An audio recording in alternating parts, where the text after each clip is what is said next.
Bueno, muy buenos días a todos. Este es el primer webinar del primer DiploHack que vamos a tener en Colombia.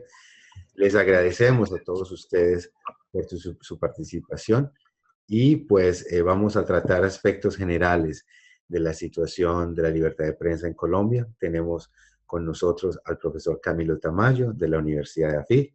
Muy buenos días, profesor. ¿Cómo está usted? Hola Diego, muy buenos días y pues saludos a Jonathan y a todas las personas que están haciendo parte de este webinar hoy. Bueno, muchas gracias.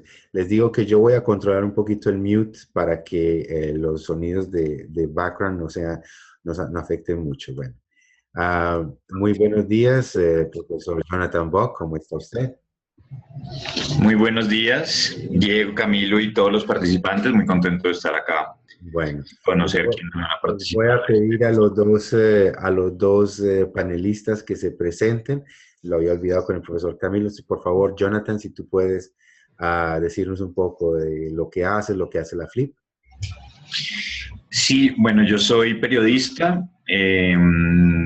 Trabajo en la fundación desde hace 4 años y en la fundación lo que viene haciendo desde hace 20 años es trabajar en pro de mejorar las garantías de los periodistas y de la libertad de expresión en general en todo el país.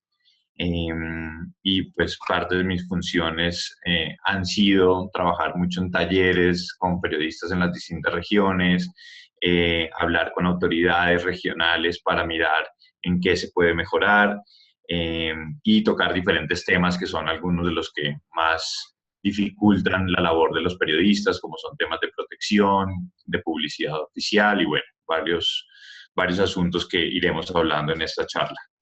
Perfecto, muchísimas gracias. Camilo, ¿te puedes presentar, por favor? Claro que sí, Diego. Yo soy profesor de la Escuela de Humanidades de la Universidad de AFIT, acá en Medellín. Yo coordino la especialización en comunicación política y digamos que desde hace unos 15, 16 años he intentado analizar las relaciones entre comunicación, derechos humanos y ciudadanías. He trabajado los temas de libertad de prensa y libertad de expresión particularmente para 5 países, entre los cuales está Colombia, y digamos que varias de mis investigaciones y de mis trabajos en campo tienen que ver mucho la manera como las personas intentan superar los déficits comunicativos a nivel local. Entonces, pues será muy grato compartir pues, todos los resultados de las investigaciones y el trabajo de campo que he hecho a lo largo de esos años con ustedes. Bueno, pues muchas gracias. Vamos a empezar, si me permiten, les voy a explicar a todos los participantes cómo funciona este webinar. Vamos a tener a los presentadores que nos van a dar nos van a compartir con nosotros unas reflexiones con respecto al tema. Y vamos entonces también, cada uno de ellos nos va a presentar un concepto. En el caso de Camilo, sé que nos va a presentar un pequeño paper. En el caso de Jonathan, vamos a tener también una pequeña conversación y después entramos en una situación de diálogo. Yo voy a hacer algunas preguntas y ellos empezarán a respondernos dentro de todo este contexto. Todos ustedes los participantes, tienen la opción de ayudarnos a través de las preguntas y respuestas, que es una sección que se encuentra en la pestaña de abajo.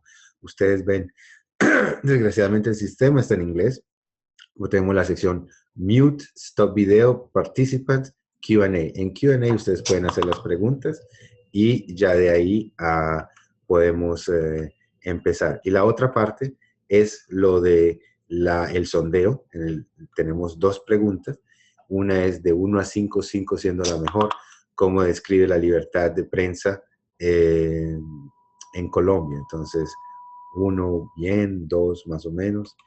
Y la segunda pregunta es cuáles son los principales obstáculos a los cuales los colombianos deben hacer frente para mejorar su acceso a la información. Eso nos permite tener una cierta idea de cómo nuestra audiencia ve el tema. Y bueno, dejamos este sondeo abierto por un tiempo más. Después, este sondeo va a informar una de las preguntas que tenemos. Bueno, empecemos. Profesor Camilo, según si nos puede hablar un poco de ese papel que usted nos quería presentar y los conceptos principales que están detrás de él. O sea, para este webinar he preparado como la introducción de 3 conceptos base o claves que nos pueden ayudar en la discusión de lo que se viene dentro de 2 semanas acá en Medellín. Lo primero tiene que ver con el rol de los medios de comunicación en medio de conflictos armados. Y en ese momento yo quiero introducir un concepto muy clave y tiene que ser con el déficit comunicativo. Entonces, ¿qué es lo que ocurre? Como ustedes saben, en medio de los conflictos armados no solamente se movilizan tropas, no solamente se movilizan ejércitos, sino también se movilizan aparatos simbólicos y comunicativos. Es decir, en medio de las confrontaciones armadas, todos los grupos intentan desarrollar estrategias comunicativas para que la sociedad civil logre tomar uno u otro bando. Y eso es muy interesante porque esas dinámicas comunicativas permiten generar ciertas dinámicas de guerra. Para el caso colombiano hay un elemento muy interesante y es la diferenciación regional de cómo estas dinámicas comunicativas se han dado a lo largo de los últimos 10, 15 años en este país. Y es el déficit que tienen las personas para lograr acceder a la comunicación, pero sobre todo cómo ha sido cooptado ciertos medios de comunicación para responder a esas dinámicas de los actores de la guerra. Les voy a poner 2 ejemplos para entender un poquito ese concepto de cooptación regional de los elementos simbólicos y comunicativos. Y tiene que ver, por ejemplo, con las estrategias que ha desarrollado el ejército colombiano en zonas de alta violencia de este país a través de medios comunitarios, sobre todo de radios comunitarias, e igualmente a través de las emisoras del ejército, de la policía y de la armada que ellos tienen. Y es que en la medida en que no hay acceso a diferente tipo de información en ciertas localidades con altos índices de conflicto, como por decir algo, no sé, los Montes de María, el Caquetá, el Putumayo, las personas solamente tienen acceso a la información que provee, para este caso, las emisoras de la Policía Nacional o del Ejército. ¿Qué es lo que pasa ahí? Que ese tipo de producciones comunicativas que se generan desde este actor oficial, lo que buscan es de alguna manera cooptar a la sociedad civil para que apoyen todas las ofensivas y las dinámicas de guerra que esos actores llevan en el territorio. Entonces, ¿qué es lo que sucede con todo esto? Que hay un déficit comunicativo en la medida en que los ciudadanos solamente pueden acceder a esa versión oficial de lo que está ocurriendo, solamente a esa versión oficial que intenta de alguna manera ganar los corazones de la población civil para que la sociedad civil como tal legitime y valide ciertas acciones de guerra en el territorio. Entonces, lo primero que quiero llamar la atención es en ese concepto de cooptación por parte de los grupos armados de la sociedad civil a través de los regímenes comunicativos locales. Para hacer igualmente, digamos, desde el otro espectro, puede ser, por ejemplo, cómo las guerrillas en Colombia también han tenido una estrategia y unas políticas de comunicación a través igualmente de la radio. Ya voy a hablar después de la importancia de la radio en medio del conflicto armado colombiano, para igualmente llevar su mensaje, obviamente con tintes mucho más propagandísticos, pero con la misma intención. Cómo lograr mover el péndulo de la sociedad civil para respaldar las acciones de guerra. Entonces, ¿qué es lo que sucede? Y digamos que cuál es un reto que se puede presentar acá en el DiploHack. Y es cómo lograr de alguna manera romper ese déficit comunicativo al ver a la sociedad civil no como un elemento para informar, digamos, no como un grupo para informar, sino para ser un grupo que tiene que ser cooptado para los intereses de un actor. Entonces, ese déficit comunicativo también igualmente se transmite y se vive en la calidad de las argumentaciones que hay en la opinión pública y en la esfera pública. Uno de los elementos, este es el segundo elemento que quiero introducir, es la radicalización en la esfera pública colombiana de que no hay un debate de calidad basado en los argumentos o que no hay una calidad en la argumentación pública de lo que sucede, porque de alguna manera se intenta revalidar alguna de esas narrativas, sea por parte de un grupo oficial o un grupo alzado en armas, para entrar en esa discusión. ¿Qué es lo que quiero decir fundamentalmente? Que la calidad del debate público y de la construcción de lo público se ve afectada profundamente por esas dinámicas de la guerra y sobre todo por esas dinámicas comunicativas que se generan a partir de la instrumentalización de esos aparatos comunicativos. Entonces yo quisiera en este primer momento como introducir esos 2 elementos. Lo primero, el déficit comunicativo que viven las regiones de altos grados de confrontación armada de este país al no tener opciones más allá de la de los grupos armados o los grupos oficiales. Y segundo, cómo esas dinámicas igualmente erosionan el debate y la calidad del debate público en la esfera pública y sobre todo cómo la opinión de alguna manera se ve permeada por intereses guerreristas y no por intereses civilistas. Muchísimas gracias, Camilo. Antes de continuar, quisiera darle la bienvenida a María. Ya va, te voy a poner aquí en... Es que tenemos 3 panelistas con el mismo nombre, entonces es un poco difícil saber. Hola. Es la única que no está en mute. Muy buenos días, María Angulo. Hola, Sí, buenos días. hola, ¿cómo están? Soy él. Ya, ¿qué tal? Él. ¿Me escuchan? Sí, te escuchamos. Ah, Buenos días, ¿cómo están? buenos días. ¿Podrías, por favor, presentarte, contarnos un poco de ti? Sí, claro. Mi nombre es Elmaría Angulo, soy de Barranquilla, tengo 25 años, estudio comunicación social, tengo una especialización en periodismo digital. El año pasado gané el Premio Nacional de Periodismo Simón Bolívar con una investigación, una serie de investigación sobre el negocio ilegal de la fundición de plomo en Colombia. Luego de eso me convertí en colaboradora permanente de medios como El Espectador y RCN Televisión, específicamente especiales RCN, con temas de investigación sobre temas ilegales. Mi aporte periodístico del periodismo regional y de proximidad. Cómo muchas veces los periodistas nos vemos coartados a la hora de ejercer nuestro oficio y cómo tenemos dificultades para obtener información. Lo digo puntualmente desde mi trabajo con comunidades locales, como el caso del municipio de Malambo en el Atlántico, donde inicié una serie de investigaciones sobre los afectados que deja el negocio de esa fundición ilegal de metal pesado. Y cómo me pusieron muchas trabas para acceder a la información y para poder mostrar lo que en realidad pasaba. Cómo trataban de tapar el sol con un dedo, por decirlo así.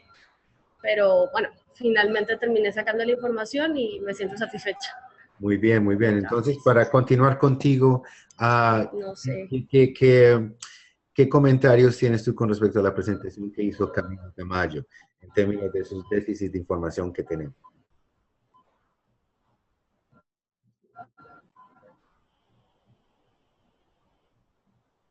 ¿Tatiana? Estoy de acuerdo con él en puntos del acceso de la información, porque muchas veces quedamos maniatados ante el acceso que podemos tener ante los recursos informativos. La legitimación del discurso creo que es un punto clave en el ejercicio periodístico, sobre todo si nos damos cuenta de cómo lo ejercemos y de qué condiciones nos ponen muchas veces los medios para poder contar lo que en realidad está pasando. Ya. Ok, muy bien. Bueno, pues continuemos con la discusión. Jonathan, por favor, tus primeras impresiones. Bueno, yo, pues digamos que sí, que la lectura que hace Camilo, por supuesto, es la que compartimos, pero yo quisiera empezar como por intentar responder la primera pregunta que aparece en el cuestionario que formuló Diego, porque creo que es una pregunta bastante complicada, o no tanto lo complicado, sino que tiene contradicciones, que se plantea uno varias contradicciones en el caso colombiano. Porque por un lado tenemos un gobierno que no interviene de manera directa en la libertad de prensa ni en los canales de comunicación, una tradición de libertad en ese sentido bastante antigua, se tienen grandes periodistas, hay ejemplos nacionales y regionales de medios muy fuertes que han hecho investigaciones en momentos muy difíciles con el narcotráfico, con los paramilitares, con todos los abusos que se cometieron, y se han destapado grandes escándalos y el periodismo ha tenido un impacto fundamental en momentos distintos de la historia de las últimas 3 décadas en Colombia y incluso más allá. Si recordamos, pues El Espectador se enfrentó a una dictadura como la de Rojas Pinilla, en fin. Entonces, por un lado tenemos como un imaginario en el que hay un periodismo valiente, independiente, con muy buenos profesionales, con unas estructuras de medios que, si se comparan con otros países, incluso aquí en la región, pues podríamos decir, bueno, aquí estamos bastante bien. Pero por el otro lado, pues tenemos, digamos, una cantidad de problemas, algunos como los que mencionaba Camilo, pero pues obviamente, digamos, la violencia contra periodistas en los últimas, desde el 76, desde el 77 hasta este año, han sido asesinados 153 periodistas. Colombia fue catalogado como uno de los países más violentos para hacer el periodismo durante muchos años. Esa situación no solamente dejó a esos periodistas muertos, sino que sembró miedo y silencio en todas estas decenas de ciudades, acabó con medios de comunicación, y todo eso fue generando una atmósfera que ya se parece a la que describía Camilo, ¿no? Lugares donde no hay medios de comunicación o donde los únicos medios de comunicación son los del ejército, donde los periodistas sobreviven en unas condiciones económicas muy malas, la mayoría de los medios no tienen contratos con sus periodistas, o les pagan menos de un salario mínimo, la mayoría pues son empíricos, no han tenido una formación, entonces tienen también dificultades para abordar distintos géneros del periodismo. Después ya a nivel nacional también vemos que hay una concentración de medios evidente, y pues otros aspectos que también afectan la libertad de los periodistas en otros países, como la publicidad oficial, pues se acentúa todavía más en este contexto, ¿no? Entonces ahí, digamos, lo que parecería que tenemos una atmósfera favorable para que haya un periodismo independiente y un periodismo que esté constantemente siendo la guía de los ciudadanos para tener mejor información, pues muchas veces se ve limitada, y pues tenemos todos estos problemas que son gravísimos. Y entonces cuando nos ponemos a pensar de, bueno, ¿yo cómo califico la libertad de prensa? Pues uno diría, no, pues tenemos que calificar con la peor nota por todos estos problemas, pero bueno, pues también del otro lado, pues tenemos que hay esta atmósfera en la que, pues claro, no hay un gobierno que esté decididamente en contra de la prensa, ni muchísimo menos, ni hay leyes que regulen el ejercicio de manera negativa, no tenemos consejos donde se esté revisando constantemente si se debe censurar a un medio o no, como ocurre en muchos lados. Entonces, pues es difícil acercarse a la realidad colombiana y a ver esos límites. Desde luego, como decía, la violencia ha sido un problema grandísimo. Frente a eso, pues, digamos, para aclararle a los participantes, si a lo mejor no están familiarizados, pues Colombia fue pionero en establecer un programa de protección para periodistas que lleva 15 años, y en ese sentido, pues, ha habido importantes victorias. Digamos que el tema de la violencia ha disminuido en el número de asesinatos. Pues para poner unos números, hace 10 años se asesinaban 12 periodistas, 10 periodistas cada año. En los últimos 2, 3 años esa cifra ha disminuido a 1 o a 2 periodistas cada año. Entonces ha sido importante. Sin embargo, el número de amenazas continúa, es altísimo. Hay más o menos entre 70 y 80 amenazas cada año, que son amenazas que terminan teniendo el mismo impacto que los asesinatos, pensándolo en términos del que quiere callar la historia. Y es que si con el antecedente de historias que existe, pues a mí me amenazan, yo sé que esto va en serio y voy a dejar de continuar con la investigación que se está haciendo. Se genera esa atmósfera de autocensura, que es digamos que es la otra pata importante de todo este rompecabezas, que creo que pues obviamente tiene muchos factores, pero uno de ellos pues es la violencia. Es decir, pues yo sé que si hablo sobre contratación en la administración local, pues va a haber problemas. Yo sé que si hablo sobre los integrantes de este grupo armado va a haber problemas. Entonces, pues los periodistas también han aprendido a sobrevivir y han aprendido, ¿no?, a callarse. Y bueno, digamos como que esa introducción para ver también como la imagen completa de los problemas que afectan al periodismo aquí en Colombia, y que yo creo que cada vez existen más ejemplos valientes de periodistas, pero no un ejercicio constante y y digamos como nacional de un periodismo independiente, y sobre todo pues que se enfrenta a un problema también, como mencionaba Camilo al principio, de un déficit de medios. O sea, es realmente, si uno, yo he hecho el ejercicio con los alumnos que tengo en la universidad de preguntarles ellos en dónde se ven trabajando apenas terminen la universidad, y menos del 20% se ve trabajando en los medios tradicionales y en los medios grandes, ¿no? Todos buscan otras alternativas, medios digitales, proyectos independientes que vayan buscando, porque la verdad es que hay muy pocos medios, y además, pues digamos, la gente tampoco está conectada con lo que esos medios están haciendo. Muy, muy interesante. Entonces, de cierta manera, pues tenemos grandes problemas estructurales, problemas de origen socioeconómico y pues yo diría también que algunos pequeños problemas en la manera en que se conceptúa el rol de los medios dentro del diálogo social, dentro de la democracia colombiana. Si vemos el sondeo que terminamos acá en este momento, de 1 a 5, 5 siendo la mejor, ¿cómo describe la libertad de prensa en Colombia? Todos tenemos, la mayoría de la gente, 42% y 42% creemos que es entre el 2 y el 3, o sea, entre regular y mala, ¿no? Que es lo primero que es la opinión de la mayoría. Y en la segunda pregunta, ¿cuáles creen que son los principales obstáculos a los cuales los colombianos deben hacer frente para mejorar su acceso? Claramente gana la manipulación. O sea, no tenemos libertad en términos de que lo que sale y lo que se genera en los medios no es necesariamente la verdad tal y como se describe en los códigos de ética periodísticos, ¿no? Lo segundo es el control corporativo de los medios, que está relacionado con esto. En tercer lugar, tenemos, bueno, los medios en sí, a la naturaleza de ellos.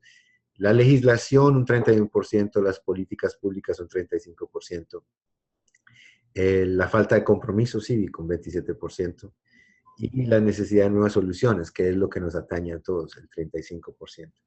Entonces, digamos que el consabido cuarto poder, que como se le considera, no necesariamente tiene mucho poder en el caso colombiano, y eso es un pequeño problema para la salud de la democracia. Camilo, ¿cómo lo ves tú desde esa perspectiva y sobre todo tomando en cuenta tu presentación? ¿Cuál es el ángulo que nos generaría una posibilidad de crear, mantener innovación y tratar de trabajar en este aspecto? O sea, escuchando a Jonathan y escuchando pues lo que dice Diego, se me vienen como a la mente tres cosas fundamentalmente. O sea, lo primero es esa relación entre democracia y valores liberales, donde la libertad de expresión y la libertad de prensa es fundamental. Es decir, ahí está completamente comprobado que hay una relación directa entre la calidad de la democracia y la calidad de la libertad de prensa y la libertad de expresión.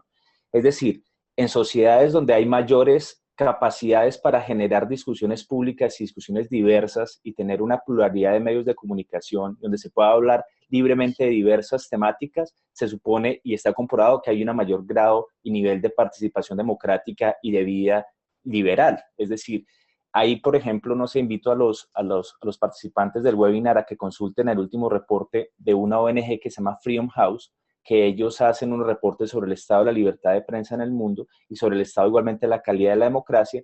Y en uno de sus mapas uno puede ver igualmente esa relación de cómo los países que tienen mayores accesos y mayores diversidad de medios tienen una mejor y mayor calidad de la democracia. Pero es como llamar la atención en algo que Jonathan estaba diciendo, y es en esas características formales de la democracia y cómo eso se ve en la realidad.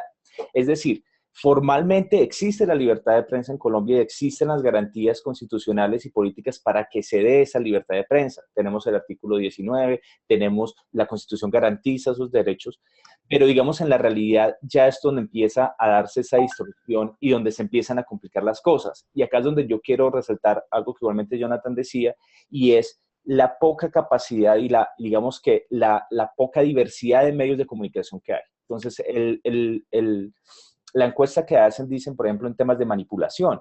Yo considero fundamentalmente que el problema no es que nos manipulen, sino que es que no tenemos diferentes fuentes para que nos manipulen.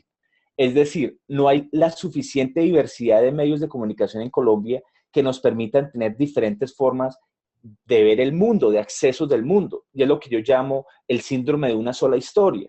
El problema no es que los medios de comunicación nos digan que esto esté bien o está mal, sino es que solamente tenemos acceso a una forma de ver la vida que generalmente responde intereses corporativos. Entonces, si uno viviera en un mundo donde tuviera acceso a medios de comunicación de raperos, punquetos, ecologistas, industriales, académicos, de la gran mayor cantidad de, digamos, que generan los tejidos sociales de una sociedad, pues estaría muy bien. ¿Qué es lo que yo veo? Que la manipulación se da en la medida en que solamente vemos como uno o dos actores, lo que llamo el síndrome de la sola historia, están en la escena pública. Entonces es muy complicado, por ejemplo, ver, voy a poner dos casos para darle la palabra a mis compañeros. Uno es cómo se puede hablar en estos momentos de una reforma tributaria cuando uno de los mayores medios de comunicación, los dueños corporativos de uno de los mayores medios de comunicación de este país, tiene un negocio de gaseosas. O sea, ahí hay un conflicto de intereses fundamental. Entonces esos valores liberales de equidad, justicia, equilibrio y verdad, pues no funcionan ahí, porque obviamente van a primar los intereses comerciales y corporativos de esta empresa que los intereses de la información. Pero el problema es que no hay diversidad sobre ese asunto, es decir, solamente vemos en este caso cómo un medio de comunicación hace defensa de sus intereses corporativos y no genera realmente un proceso de información pública de lo que podría llegar a ser positivo o negativo esta reforma tributaria. Entonces esos conflictos de intereses los quiero dejar ahí, que son muy fundamentales, pero que de alguna manera muestra que no hay esa diversidad de medios. Y lo segundo tiene que ver con temas que son de mucho más calado y de mucho más fondo, que tienen que ver con problemas sociales. Entonces quiero llamar, por ejemplo, la atención al tema del glifosato. En este momento hay una discusión muy grande de si se debe utilizar la dispersión aérea o no en ciertas regiones donde hay presencia de cultivos ilícitos. Pero entonces la discusión no se da, digamos, en temas de salud pública, sino por decir algo, cómo logra realmente afectar, que eso sería desde la sociedad civil nuestro interés, hasta qué punto, hasta qué medida el uso del glifosato en esa zona se está afectando la salud pública de los habitantes, sino que se traslada es a partir de los intereses militares de otros tipos de actores que hacen parte del conflicto. Entonces, ¿a qué quiero llamar la atención con estos dos ejemplos? A dos cosas. Uno, a que el problema con que no haya medios de comunicación en Colombia o que no haya diversidad de medios de comunicación en Colombia se traduce en que no hay una diversidad de narrativas, es decir, solamente nos están contando un solo lado de la historia o nos están mostrando una sola parte de la moneda, que es muy problemático, y dos, nos están mostrando representaciones que son parciales de la realidad. Entonces, igualmente, cómo se está de alguna manera rompiendo ese pacto de que los medios de comunicación puedan mostrar una diversidad de representaciones. Entonces, para finalizar, yo creo que el problema de que no haya una diversidad de medios de comunicación en el país es que está completamente minando la capacidad de entender las complejidades de la sociedad en la que vivimos. Entonces, es muy complicado poder asumir nuestra existencia social y nuestras responsabilidades ciudadanas en un país tan complicado como Colombia, cuando no tenemos la capacidad de tener medios de comunicación que nos permitan comprender más allá de los intereses corporativos o partidistas o de actores lo que está pasando. Entonces ahí hay una responsabilidad muy grande de los medios de comunicación de cómo ayudar a que nosotros comprendamos las complejidades de lo que se vive en un país como Colombia. Muy bien. Déjeme yo poner aquí el unmute. Els, tu opinión al respecto en términos de esa falta de diversidad y lo que genera en términos del discurso, sobre todo, que quisiera hacer un paréntesis aquí, pero Jonathan está en Bogotá, Camilo está en Medellín. ¿Dónde estás tú? En Bogotá. Estás en Bogotá, ok, muy bien. Yo estoy en Montreal, para los que no sabían. Okay. Una belleza del siglo XXI, ¿no? Algunas cositas sí funcionan. Dale, Els. Bueno, estoy de acuerdo con Camilo en cuanto a que la falta de diversidad de medios y de opciones de cómo brindar la información muchas veces limita lo que podemos hacer. Pero también estoy de acuerdo con Jonathan cuando dice que se convirtió en un tema de valentía. ¿Por qué? Porque me siento presionado, y no solo por el medio, muchas veces nosotros mismos como periodistas nos autocensuramos y decimos, bueno, no, es que este tema está mal visto, o me voy a meter en problemas si hablo sobre determinado punto o sobre ciertos personajes, entonces por eso no lo voy a hacer. Lo digo específicamente de mi caso, porque con la investigación que les mencionaba me pasó. Empecé a recibir llamadas reiterativas diciéndome que me iban a dar plomo si me seguía metiendo con el plomo. Ya no se volvió una situación tan sencilla. Cada 2-3 semanas me tocaba ya cambiar de línea telefónica.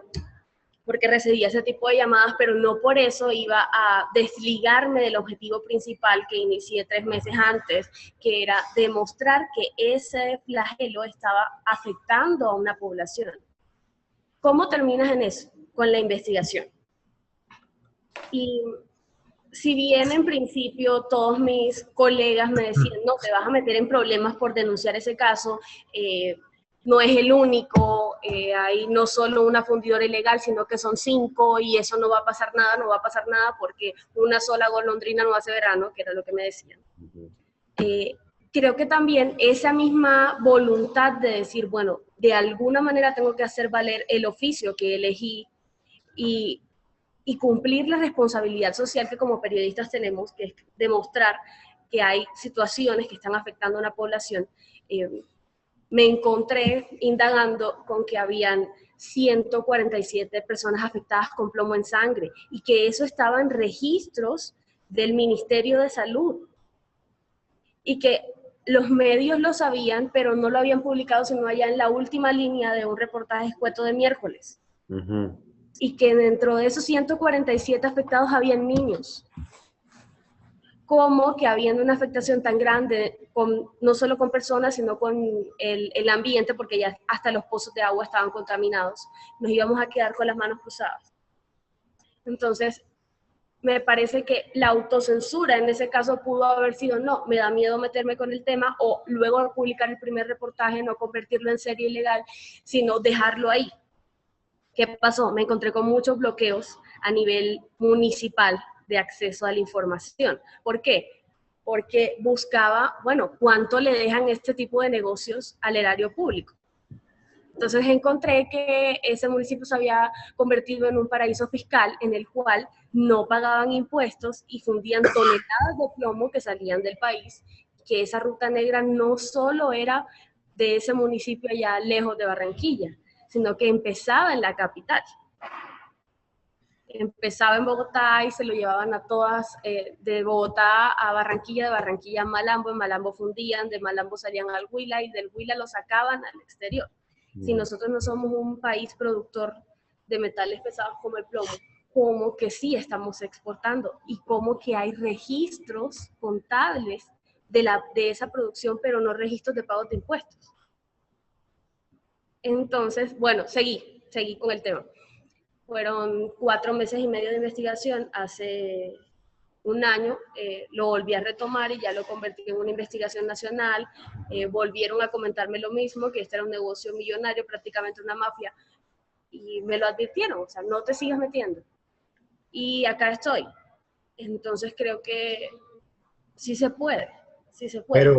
Pero tú dices que sí se puede, y aquí quisiera yo hacerle hincapié a los participantes que estamos tratando de identificar áreas o temáticas en las que se pudiera tener una intervención innovadora, del tipo puede ser política o una acción, una conexión.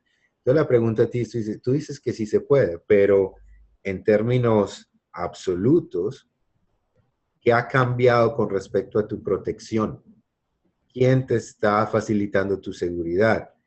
¿Qué estructura legal permite que tú puedas continuar? Desde el momento en que has lanzado esta investigación, ¿qué se ha generado a nivel del Estado o de la sociedad civil para que tú puedas conseguir llevando tu labor de medio que está cumpliendo con su función dentro de la sociedad?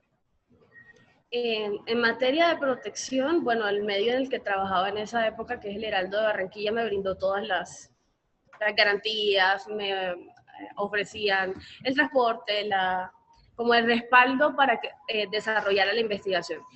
Estatalmente se generó una reacción que derivó en el cierre de esas 5 fundidoras ilegales, lo cual produjo que esa población afectada, las 3 veredas afectadas, dejaran de estar en contacto con el producto, el impacto ambiental que produce ese tipo de negocio. Pero la verdad es que sí, tengo que reconocer que en materia de garantías estatales, o sea, quien nos brinde seguridad por hacer este tipo de ejercicios es muy poco, muy poco.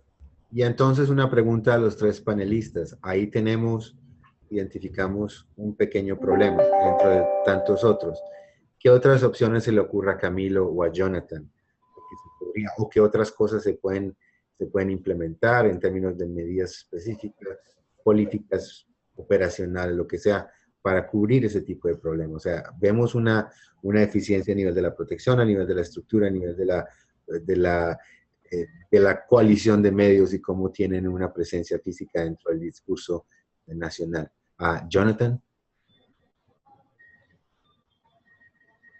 Yo creo que, bueno, sin duda los participantes se enfrentan a un reto bastante interesante y complicado porque hay que tratar el problema desde distintos niveles y mirar cómo de alguna manera se pueden englobar varios de estas situaciones que ya hemos descrito aquí en esta conversación. Y creo que uno de esos problemas, que digamos que la forma de abordarlos requiere bastante imaginación por un lado, pero también como hay una necesidad de pensar que en algunas regiones toca empezar de cero, porque cuando hay unas regiones donde no hay medios de comunicación o, como ya lo hemos dicho, donde solamente son medios del ejército, de la policía, donde no hay una cultura de leer periódicos o donde el acceso a Internet es muy limitado, pues entonces toca ver, bueno, ¿y cómo vamos a hacer para que la gente entienda que, primero, que estar informado es importante, ¿no? Esto que a veces parece una obviedad y que por eso digo que a veces pareciera que hay que empezar de cero, porque hay que reconstruir un discurso en el que decir, mire, si usted está informado y si empezamos a generar contenidos locales para que usted sepa lo que está pasando, como decía él, con situaciones que a lo mejor se nos empiezan a convertir en cotidianas, pero que no entendemos muy bien si eso está bien o está mal y no encontramos información por ningún lado y no entendemos por qué una empresa está operando de tal manera o de tal otra y por qué hay presencia de ciertos grupos. Si no empezamos a recibir información de eso, si no empezamos a saber quiénes son los de esa empresa, como todo ese trabajo que deben hacer los periodistas, pues no vamos a saber lo que está pasando en nuestro entorno, en nuestra comunidad. Entonces creo que en algunos casos hay que partir de cero porque realmente el déficit de medios es muy importante. Nosotros aquí en la Fundación estamos haciendo una investigación hemos adelantado 12 departamentos, los departamentos donde han sido más golpeados por la guerra, que hay más de 100 municipios en donde no hay medios de información o esos medios no tienen información local. 100 municipios, wow. Entonces, eso es, digamos, casi que el 10% del país. Y pues, digamos que solamente que es una muestra de los problemas que hay, que como mencionaba, pues también se suma a las condiciones ya más estructurales del país. Entonces, pues eso es un déficit y creo que hay que ser, como decía, imaginativos y creativos y buscar también que un mensaje hacia medios de comunicación, sobre todo en este momento, porque esa es la otra paradoja, ¿no? Pareciera que en este siglo de las comunicaciones, donde hay 1000 oportunidades, pues eso no se está aprovechando como se debería aquí en el país porque seguimos muy limitados en la cantidad de medios. En la cantidad de medios. Y Camilo, estamos llegando ya como una especie de autoselección en términos de factores. Protección, robustez, diversidad y proactividad de la parte de la gente que recibe estos medios.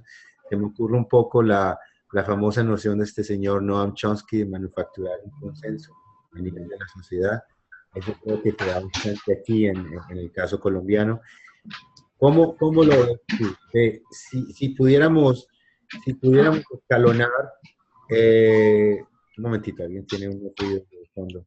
Si pudiéramos escalonar la situación de todos esos puntos en términos de protección al periodista o robustez de la independencia del periodista, ¿Por dónde empezarías tú?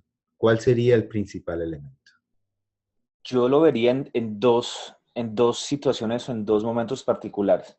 Lo primero tendría que ser y ver con el acceso a la información. O sea, digamos, los problemas de autocensura claramente parten en la medida en que un periodista se ve amenazado en su integridad, muchas veces física, por buscar unos temas, buscar una información que van a, digamos, que a suscitar ciertas reacciones en ciertos actores, que obviamente no les conviene esa información, pero sobre todo, digamos que una de las cosas fundamentales es el acceso a la información pública y sobre todo el acceso que tienen los ciudadanos para que esa información ayude a mejorar su calidad de vida. Entonces, lo que decía Jonathan, de que muchas veces la gente no se da cuenta que es que el tema de la libertad de prensa, la libertad de información y acceso a la información es vital porque mejora la calidad de vida. Entonces, con temas tan simples de poder utilizar un aparato para saber dónde queda el restaurante o la notaría o la droguería más cercana, que eso digamos que es acceso a la información, hasta saber, por ejemplo, en el caso de las minerías que hablaba nuestra amiga periodista igual. Entonces, ¿cuáles son las empresas que tienen ciertos intereses y cómo manipulan el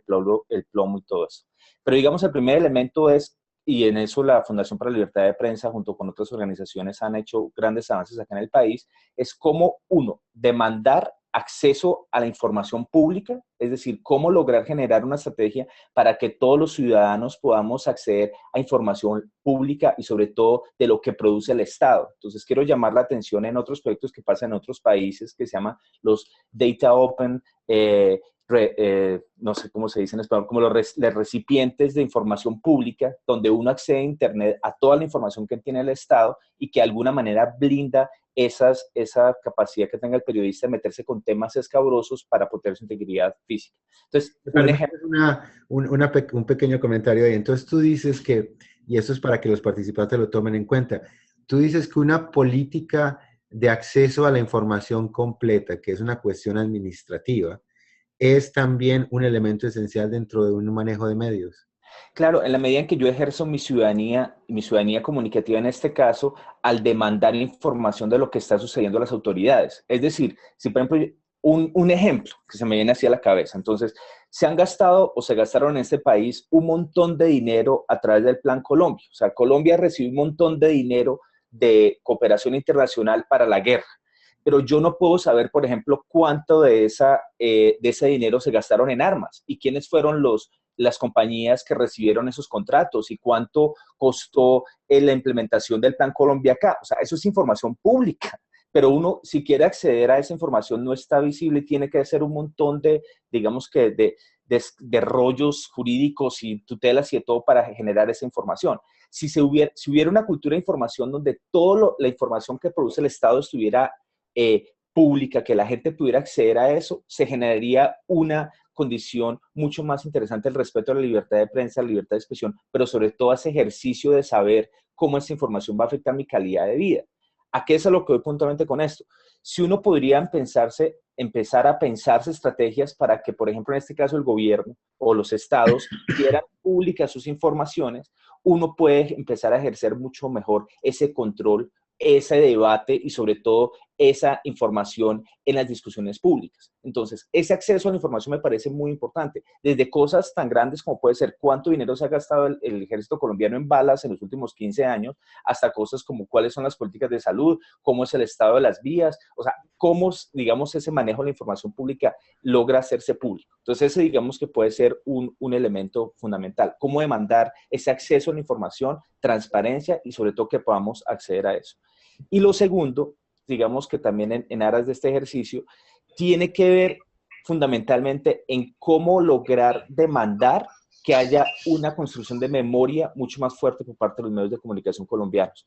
Es decir, cómo lograr empezar igualmente en medio de ese, digamos que ejercicio de ciudadanías comunicativas, demandar de que los medios de comunicación puedan hacer construcciones de memoria en casos y temas sensibles. ¿A qué es a lo que voy con esto? Que también puede ayudar en temas de libertad de expresión. Hay muchos hechos y sucesos que pasan en el día a día, que pasan desapercibidos, pero que cuando uno vuelve atrás, los medios de comunicación son fuente fundamental. Voy a poner un ejemplo, el caso del Palacio de Justicia. En el caso del Palacio de Justicia, las dinámicas que sucedieron ahí fueron muy complejas y solo gracias al rastreo que se han hecho algunas fuentes periodísticas y en medios, se ha podido reconstruir la memoria de lo que la verdad pasó allá, es decir, el derecho a la verdad. Entonces, de una manera para igualmente lograr generar formas más robustas de libertad de prensa y libertad de información es hacer protocolos, establecer algún tipo, digamos que de consensos entre los medios de comunicación para que informen de tal manera que en futuras generaciones, accediendo a esa información, puedan establecer, por ejemplo, derechos de verdad, justicia y reparación. Entonces, ¿cómo de alguna manera, ya digamos, estamos hablando en este país de comisiones de la verdad, cómo los medios de comunicación van a estar a la altura de ese reto de producir información de tan alta calidad que sirva para establecer la verdad de lo que sucedió para las siguientes generaciones? Eso también igualmente tiene que ver con la calidad de vida, tiene que ver con la generación de información y tiene que ver sobre todo en ese rol tan importante de los medios de comunicación de generar esos vasos comunicativos y de memoria que demandan países con situaciones de conflicto armado como esto. Entonces, me imagino yo, con esto finalizo, si de acá a 5 años yo quiero hacer una investigación sobre las implicaciones, no sé, de las farmacéuticas en este país, pues cómo lograr acceder a que esa información que se generó, tanto a nivel nacional como local, me permita, digamos que lograr analizar ese impacto, teniendo a la prensa como una fuente de calidad para hacer ese trabajo. Pues muchas gracias, Camilo. Voy a hacerles una pequeña pregunta, será la última, ya pasamos a la sección de preguntas y respuestas con los participantes. Si tuvieran una varita mágica en términos de priorización, se les dice, pueden pedir 3 deseos en términos de cómo mejorar la situación de ustedes como periodistas, como miembros influyentes dentro del gremio, como personas que pueden llegar a hacer un cambio. Si fueran solamente 3 deseos, ¿cuáles pedirían cada uno? Primero. Dale. Una llave mágica que abriera todos los archivos. 1, 2.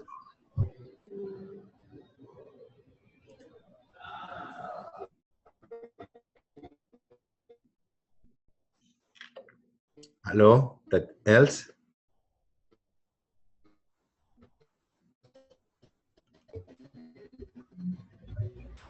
Te perdimos. A uno de los usuarios. Disculpa, te perdimos un poquito. Primero dijiste una llave mágica que Una abre. llave mágica que permitiera abrir todos los archivos. Ok. La segundo.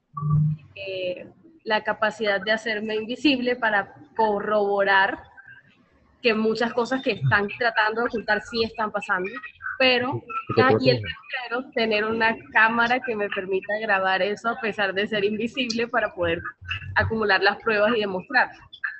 Es interesante que no necesariamente mencionas algo con respecto a tu propia protección, ¿no? Sí. Bueno, ok. Jonathan, en tu caso, ¿cuáles son tres prioridades o 3 deseos? Yo coincido con él en el tema de poder acceder a, ya no pido yo una llave mágica para todos, pero sí por lo menos a la información fundamental de todos los funcionarios públicos, aunque como decía Camilo, ha habido mucha decisión.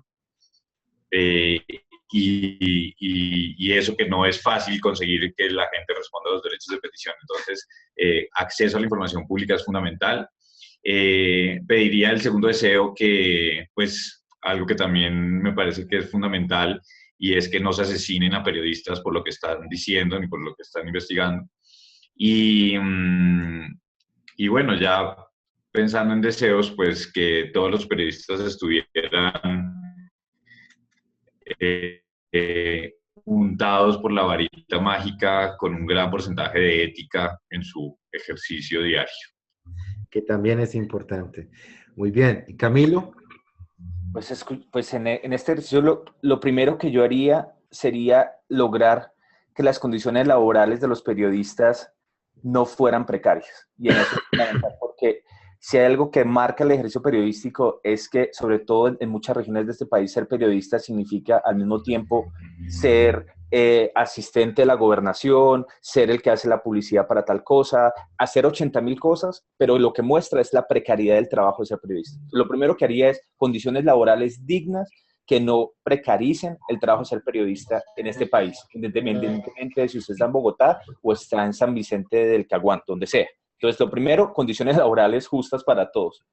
Lo segundo, que los medios de comunicación lograran tener agendas mucho más diversas. Es decir, que lograran ampliarse a temas que tradicionalmente no son mostrados o tenidos en cuenta por los grandes medios. Estoy hablando de temas de género, estoy hablando de temas de ecología, estoy hablando de temas de nuevas ciudadanías, estoy hablando de temas de movimientos sociales, que hay una diversidad de agendas, que no solamente se concentren en noticias aparentemente puras y duras como puede ser la política o el conflicto armado, sino que hay una diversidad de agendas.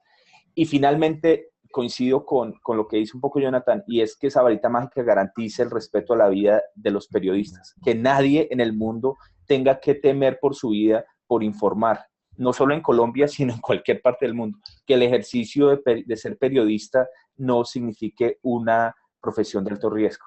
Eso sería para mí muy importante. Sumamente importante. Bueno, pues entonces, ahora procedemos con las preguntas de nuestros colegas que nos están escuchando y nos están viendo. Pregunta Harlinson Javier Chavarro Hurtado. ¿Qué sucede cuando un periodista está sujeto a una cadena de televisión nacional que necesita la información de un evento y por alguna razón se la niegan? ¿De qué forma la sociedad asume que no está parcializada la cadena o que se quiere censurar el evento? Camilo. No sé, yo creo que Jonathan nos puede ayudar más dando respuestas a esa pregunta, yo creo. Él quiere más. Es más complejo. Le boto la pelota, sí. Bueno, digamos que la posibilidad será durante el Diplohack. Es una de las posibilidades en las que podemos trabajar. Muy bien. Ricardo Wills Lince, hablando sobre el conflicto armado, ¿consideran que la falta de medios en el lugar donde se dieron los diálogos corrobora el problema de la libertad de prensa? Cualquiera de ustedes. No me queda muy claro a qué se refiere cuando se dice consideran que la falta de medios en el lugar donde se dieron los diálogos. Diga, o sea, se refiere a la falta de medios en La Habana. Se refiere un poco al formato mismo de la negociación, que requería un cierto grado de confidencialidad y que en términos de comunicación, pues los diálogos tampoco tenían una buena estrategia de comunicación. Había tanto secreto para garantizar el diálogo y la viabilidad del diálogo que al final se convirtió en un arma contra el diálogo, ¿no? Eso fue un problema. Y pues que no se dieron en la mitad de Estocolmo, se dieron en La Habana, ¿no? Entonces, es otra cosa. Bueno, Margarita Pineda nos pregunta, cuando están trabajando como periodistas y se encuentran con obstáculos mentalmente que piden, es decir, ¿alguna vez se imaginan una herramienta que no existe? Ser invisibles, tener un tipo de inmunidad, un mecenas, un aval, que era un poco lo que les había preguntado en términos de los 3 deseos. ¿Alguna otra cosita que quisieran añadir a eso?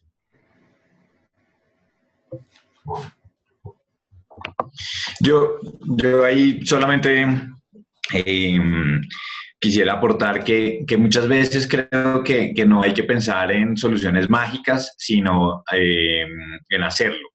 Creo que, aunque suene también una obviedad, es un poco lo que comentaba él, que ella decía que se puede hacer, ¿no? O sea, y bueno, creo que hemos tenido poco tiempo de esta charla, pero seguro que ella nos hubiera podido contar más porque ella está metida en muchos proyectos muy interesantes, ha desarrollado una aplicación para que las comunidades wayuu puedan en su lengua leer las noticias. Entonces wow. creo que hay muchas, que la cosa es hacerlo, y ahí tengo una breve historia de un pueblo en Montes de María que se llama Flor del Monte. Hace 15 años, cuando los paramilitares estaban muy fuertes, llegaron al pueblo, se tomaron absolutamente y prohibieron hasta los cumpleaños. O sea, la gente no podía decir, celebrar su cumpleaños, celebrar las fiestas. Esto se vivió en muchos lugares.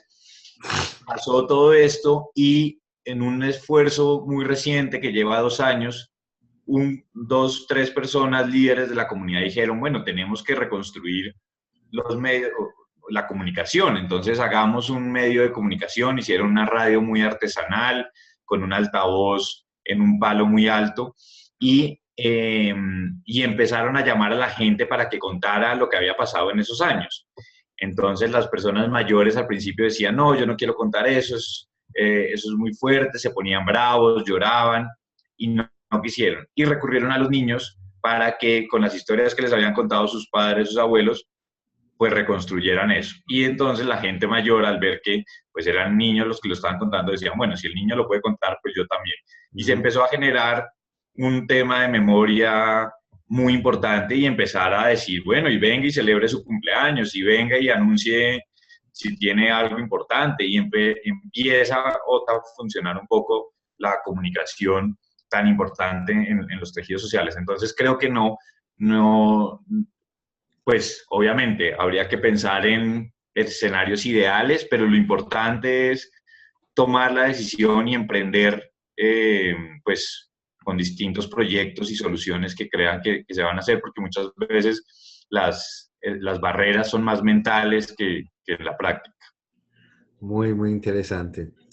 Harlinson Javier Chavarro Hurtado nos vuelve a preguntar, según la MINTIC, Ministerio de Telecomunicaciones, el crecimiento de la banda ancha para el primer trimestre del 2015 ya superaba por el doble del primer trimestre del 2010.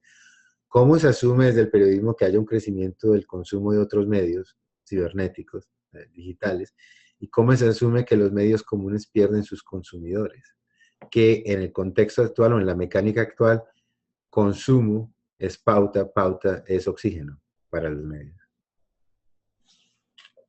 Yo quiero ahí, digamos, yo quisiera decir dos cosas respecto a esa pregunta, y es que, si, digamos que uno de los cambios más interesantes en la manera en que se ha hecho el periodismo en los últimos 15 años ha sido precisamente la irrupción de estos nuevos medios y sobre todo de la centralidad de la nueva tecnología para poder acceder a la información y desarrollar nuevos medios. Estoy pensando, digamos, en esa categoría que algunos llaman prosumidores, que es la capacidad de las personas igualmente de producir cosas y en este caso también de producir información.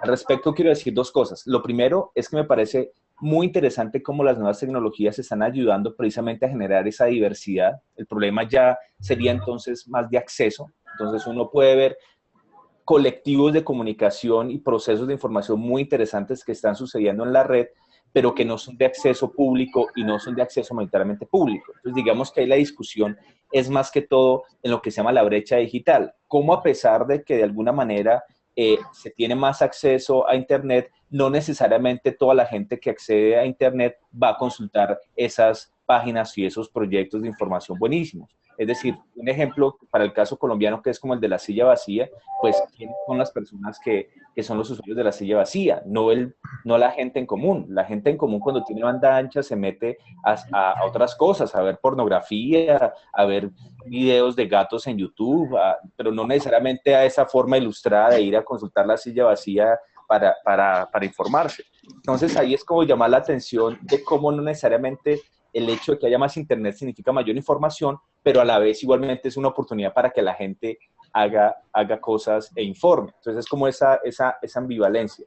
Y lo segundo, y con eso termino de doy la palabra a Diego, es también la posibilidad de explorar nuevos formatos. Entonces, por decir algo, a nivel informativo, digamos, a mi modo de ver, las mejores cosas que están pasando en Internet y no en los medios tradicionales. Entonces, cuando uno se pone a ver los especiales periodísticos que se hacen en otras partes del mundo, por ejemplo, no sé, periodismo de inmersión, periodismo transmedia, documentales a través de series web, informativos, una explosión de nuevos formatos que nos están ayudando a comprender mejor la realidad. El problema, insisto, es esa ambivalencia entre no todo el mundo no tiene acceso y dos, el problema de que cuando se accede no necesariamente se accede a información de calidad. Pero claramente hay una reconfiguración en esos entornos de convergencia. Bueno, muchísimas gracias. Una cosa que está clara es que acceso a los datos no es exactamente acceso al conocimiento, ¿no? Una cosa mecánica y la otra es más conceptual. Bueno, Kenny Pérez nos pregunta, ¿las amenazas y la violencia contra los periodistas modelan de cierta manera los temas y los personajes a investigar? Temas que no se tocan, personas que no se mencionan. Esto ha generado que el eufemismo, el llamar las cosas de una manera más sutil y maquillada, se convierta en una constante. Tenemos entonces un imaginario social que rechaza cuando alguien se atreve a meterse con los intocables, temas y personajes. Esto, a mi modo de ver, es una forma de legitimación de la censura, porque cuando le dicen al investigador que no se meta con X o Y asunto, porque se mete en problemas, es una forma de aceptación de esas conductas. Creo que ahí nos están diciendo de cierta manera que hay que tener una visión colaborativa o, o de consolidación del medio público para que los periodistas puedan ejercer su trabajo. O sea, no solamente es el que genera el mensaje, es también aquellos que lo reciben y lo apoyan. No era una pregunta, era más que todo un comentario. Bueno, tenemos ahora tenemos unos ruidos de background aquí. Ana Van Hatten, una de las coorganizadoras del DiploHack, nos pregunta, entiendo que hay un déficit de información en las regiones. ¿Qué tipo de información requiere la gente más? En las regiones donde no hay déficit, no siempre usan en las regiones donde no hay déficit, no siempre usan donde está la información. O sea, qué tipo de información es la más importante? ¿O cuál es la que genera más tráfico como vehículo de apoyo al medio en su función? Pues yo creo que también es importante subrayar que muchas veces pues el discurso central de las últimas décadas en Colombia ha sido el conflicto y hemos dejado de lado problemas medioambientales muy serios, problemas con las minorías en todas las comunidades, con los pueblos indígenas. Esos son asuntos fundamentales de cada comunidad que casi no tienen un cubrimiento local y nacional, pues ni hablar, ¿no? Solamente cuando ocurre algún gran derrame ocasionado por los grupos guerrilleros o por grupos armados, ahí es cuando se convierte en noticia, pero pues tala de árboles, contaminación de ríos, etcétera, etcétera, pues no están en la agenda pública de los medios nacionales. Y pues con este déficit de medios locales, pues tampoco aparece en la información local. Y ahí, pues, hay ya casi que un dicho que se repite cada vez más, y es que el señor en Buenaventura o el señor en San José del Guaviare está más enterado de los huecos que hay en la carrera séptima en Bogotá que lo que ocurre en su entorno más inmediato, con todos los problemas que hay de un país de estas características. Y es algo que queremos subrayar. Ese ejemplo en sí es un problema estructural que verdaderamente es algo que el DiploHack puede verdaderamente trabajar, que el señor en Buenaventura sepa más de los huecos de la séptima que de los problemas en su propia ciudad. Eso es verdaderamente algo muy complejo. Els, ¿tú querías decir algo al respecto? Sí, creo que aquí retomamos el tema del que hablaba Camilo, de la construcción de memoria y de qué tan responsables están siendo los medios en construir memoria, pero no solo desde el espectro del conflicto, ya que hemos como rezagado solo la construcción de memoria a qué tanto las balas o las armas determinan la afectación de las comunidades, cuando hay también otro tipo de temas, sujetos que pueden ser de interés también de la agenda, porque también hablamos de una construcción de agenda parcializada y centralizada en los temas de cabeceras regionales. En el caso de la costa, pues Barranquilla, en el caso de mi zona de influencia. Lo que vemos acá es que siguen esas talas de árboles, esos derrames de crudo, esos sucesos que marcan el acontecer de una comunidad no están siendo no solo notificados, sino investigados por los medios. Estamos dejando de lado temas esenciales también de la ética periodística. ¿Por qué? Porque creo que al remitirnos solo a los escenarios o temas que nos generan clics, ya hablando del tema propiamente digital, que solo nos generan atracción de tráfico de usuarios, estamos contribuyendo a que esas comunidades sigan sintiéndose apartadas. Y la brecha entonces no solo la estamos manejando en términos digitales, porque si vamos a la Sierra Nevada ya hay puntos Vive Digital al pie de la sierra. ¿Y qué pasa con los indígenas que tienen acceso a esos puntos Vive Digital, pero no saben cómo encaminar el acceso a la información. Puntualmente, quiero compartir una anécdota. Fue en el 2014, cayó un rayo en una población indígena que se llama Quemacumaque, en la Sierra Nevada de Santa Marta. Y los medios volcaron su mirada ahí porque había muerto 11 mamos que estaban reunidos en una maloca ceremonial. Bueno, entonces todos encaminamos, las fuerzas militares, todos nos vamos a ese punto. Pero ¿qué pasa? Que como periodistas muchas veces no estamos preparados a cubrir ese tipo de hechos y pretendemos que esas comunidades reaccionen ante nuestra presencia como si fuera algo normal. ¿Con qué me encontré?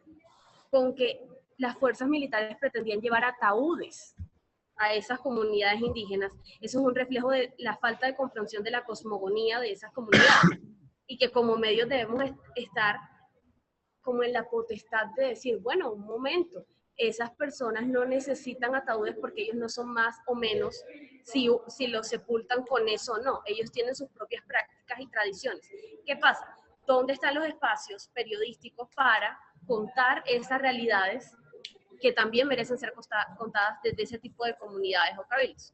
Pues ahí cuando nació una aplicación móvil que creé precisamente para que ese tipo de indígenas puedan ponerse en contacto con nosotros, con los periodistas. Sí. Y decía, bueno, llegamos a esos puntos y cómo nos comunicamos con ellos si no tenemos dominio de las lenguas nativas. No tenemos por qué tener ese dominio, pero podemos aprovechar los recursos o las plataformas para crear alternativas que nos permitan acceder a la información y no solo encontrar todo listo, porque si alguien no se convierte en pionero de una iniciativa, pues no le abre camino a los demás. Y bueno, en otra oportunidad les contaré sobre esa iniciativa, pero creo que la construcción de memoria es muy importante, sobre todo en la construcción de información y de los mensajes que estamos dando. Okay. Porque si no abrimos espacio para mostrar lo que está pasando en esas comunidades, como en El Salado, por lo menos, que solo lo conocemos por la masacre, y no por qué otro tipo de hechos han ocurrido allá, no vamos. Ok, tuvimos una pequeña interrupción. Dos preguntas de Fabio Suárez que las voy a presentar de manera consolidada. ¿Existe legislación en Colombia que castigue a quien amenaza a un periodista? ¿Y qué grado de ética manejan nuestros periodistas en Colombia? ¿Cuenta nuestro periodismo con tecnologías, con TIC, tecnologías de información y comunicación de vanguardia para ejercer su profesión?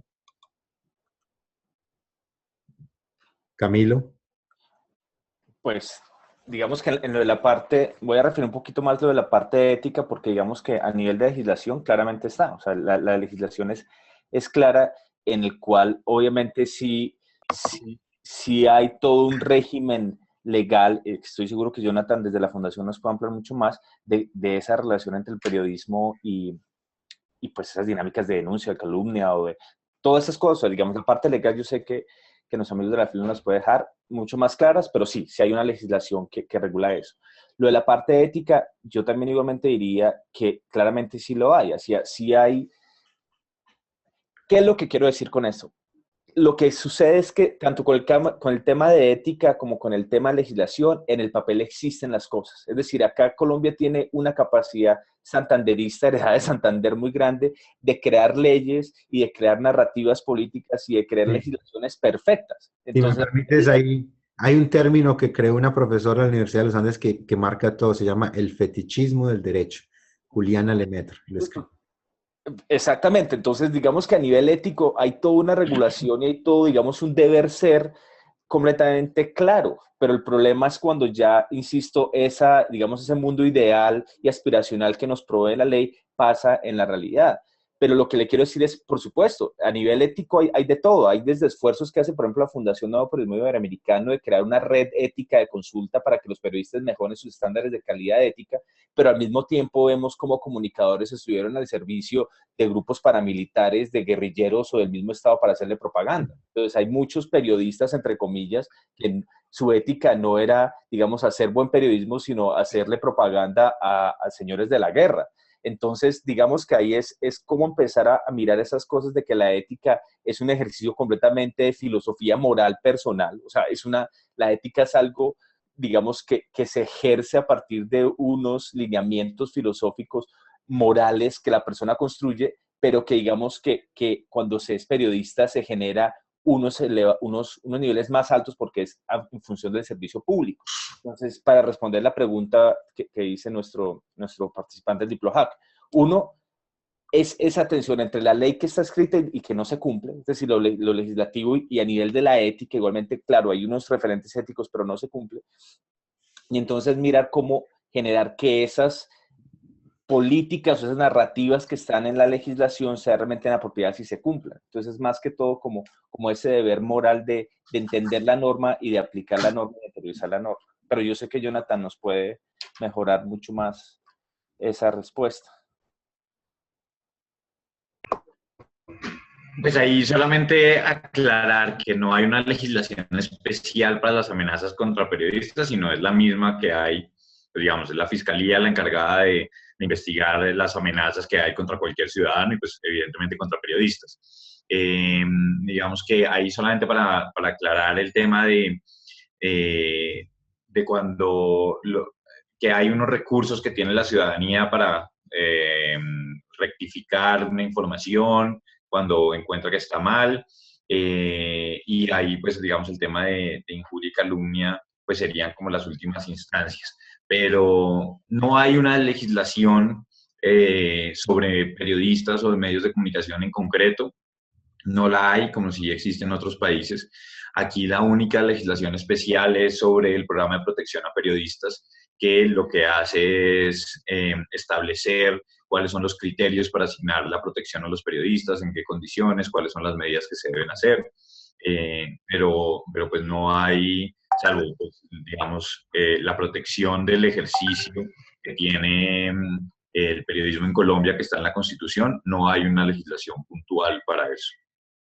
Bueno, un pedido a los participantes. Ya no vamos a aceptar más preguntas, podemos continuar con la discusión y lo vamos a mantener también a nivel del Slack, que es uno de los canales de discusión, y en el blog, donde ya aparecen las fotos. Dentro de un momentico les voy a mostrar algunas cositas. Hay unos grupos de audiencia en el Instituto Tecnológico Metropolitano y en otras partes. Bueno, vamos a terminar con las preguntas. Sara Leiva pregunta, ¿qué medio de comunicación se podría implementar en comunidades que no tienen recursos para acceder a los medios digitales? Hablando de una zona marginada o controlada por las Fuerzas Armadas, una zona rural. ¿Qué les parece? Camilo. Pues digamos que hay experiencias en este país donde la tecnología no ha sido central para poder desarrollar procesos de formación, digamos, de información, y entonces llamo, por ejemplo, la atención a las radios comunitarias. O sea, digamos que la radio, pero no sé hasta qué punto la pregunta que hace Sara tiene que ver con las tecnologías en general, porque obviamente la radio es una tecnología, o si estamos hablando claramente a través de nuevas tecnologías. Ahí es donde, Diego, necesito que me ayude. Yo creo que ella se refiere más que todo yo creo que ella se refiere a las tecnologías operacionales de apoyo. ¿Cómo hacemos para que llegue el Twitter a la mitad del Amazonas o cosas así? Claro, porque digamos que entonces dos niveles de respuesta. La primera es que hay medios tradicionales, entre comillas, que son los que generan las corrientes de opinión pública y las dinámicas de información en esas regiones. Entonces, decir algo, la radio sigue siendo central para la gran mayoría de municipios apartados de este país, y lo que pasa en la radio, digamos, es lo que genera más procesos de comunicación. Igualmente hay otras alternativas como son los periódicos barriales y los periódicos que se forman a nivel comunitario. Entonces igualmente también, que no necesariamente pasa solo por lo escrito, sino también igualmente por lo gráfico. Entonces hay experiencias, sobre todo lo que es el Putumayo, en el Caquetá, en ciertas zonas del Chocó, en Vaupés, donde esos ejercicios de generación de periódicos comunales siguen siendo muy importantes y que no están ligados, digamos, que a nuevas tecnologías de la información como tal. Pero digamos que para poder, insisto, y no es llevar la tecnología per se a esas regiones. Es decir, no es, por ejemplo, lo que hacían algunos programas de este gobierno que se llamaba Computadores para Educar, que creía que si llevaban computadores a las regiones apartadas de este país, las personas iban a ser mejores, iban a mejorar sus calidades de educación, o o iban a ser mejores estudiantes o lo que sea. O sea, yo creo que el problema no es llevar la tecnología como tal. O sea, claramente es muy importante que haya acceso a Internet, pero es más el proceso social, pedagógico, político que hay detrás del uso de una herramienta para generar procesos, en este caso, de generación de información y de calidad de prensa. Entonces, ahí la pregunta es mirar mucho más cuáles son las necesidades reales de comunicación que tienen estas poblaciones en particular y cómo las tecnologías pueden ayudar a que esos procesos sean mejores, pero no esperar a que esa herramienta mágica les solucione el problema comunicativo que tienen. Es decir, no llevando, digamos, que Vive Digital a todo Colombia, ahora sí todos vamos a generar igualmente mejores zonas de información. Es pensarnos esa relación entre el uso de la tecnología y las particularidades locales. Entonces hay un ejemplo buenísimo con estos computadores para educar, que era lo que sucedió igualmente en la Sierra Nevada de Santa Marta. Entonces el gobierno nacional hizo todo un esfuerzo para llevar allá computadores, pero pues obviamente lo que necesitaban esas comunidades eran agua potable. Entonces, pues uno dice, en este momento lo primordial es agua potable, luego miramos cómo, pero la gente pensaba, en este caso el gobierno, que llevando la tecnología, y al final esos computadores se volvieron materas. Entonces usted iba ya al punto de digital y los computadores Apple súper bonitos de última generación, le quitaron lo que estaba dentro, los vieron materas, pues entonces no sé, con eso quiero como ejemplificar que es esa relación entre la tecnología, pero más que todo anclada a facilitar y potencializar procesos sociales, y ahí, en este caso, procesos de información.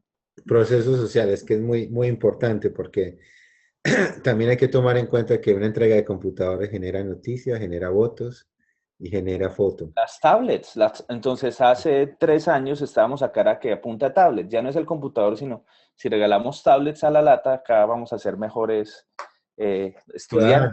Y eso es, pues a mi modo de ver, una mentira, pero hay Bueno, otros que piensan diferente y eso se trata también.